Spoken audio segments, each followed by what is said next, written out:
Yeah, relief certainly sums up the feeling here in Brussels today. We saw those congratulatory messages come in from all over Europe. Of course, not every European leader is happy about the result yesterday, notably Hungary's Prime Minister Viktor Orban. He is a Le Pen ally, and Le Pen was planning to work with him to dismantle the European Union from the inside if she had won.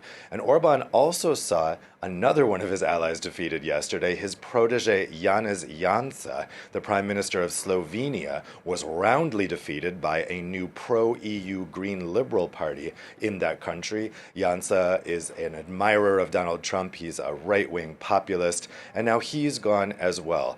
So certainly this was a good day for Brussels and a bad day for Budapest. So what happens next when it comes to France's future relationship with the EU? Well, the next thing people here are looking at is those legislative elections coming up in a couple weeks.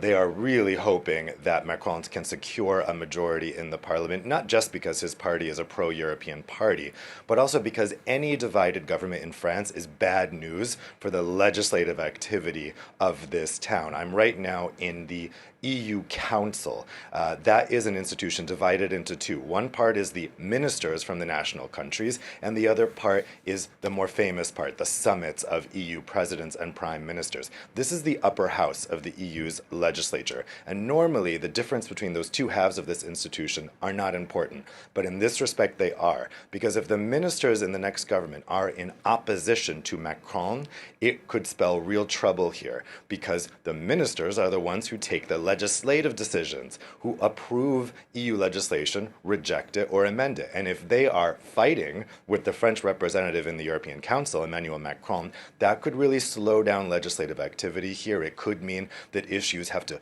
bypass the Council of Ministers and go straight up to the European Council if that next government, that majority in the parliament, is from the extremes. If we did see a leftist coalition led by Prime Minister Jean-Luc Mélenchon, that could really spell trouble for EU legislation here. So although the president is in charge of foreign affairs, the EU is a little bit more than foreign affairs. It's really a federal capital, and that split would be unprecedented in the modern history of the EU. Now, we have the French presidency, of course, winding down. There's 2 months left of that. There's really no hope that they're going to be able to achieve anything in those 2 months because the ministers who run the presidency are now not at their desks. They're campaigning. So here in this building, that logo of the French presidency will be coming down 2 weeks after those legislative elections are over. It will be replaced by the logo of the Czech presidency.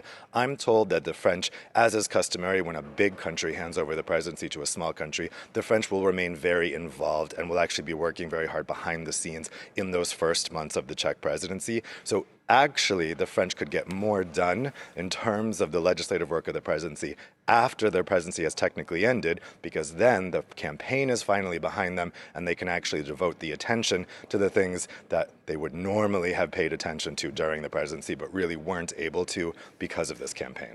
Dave Keating reporting there from Brussels. Thank you. Now, you're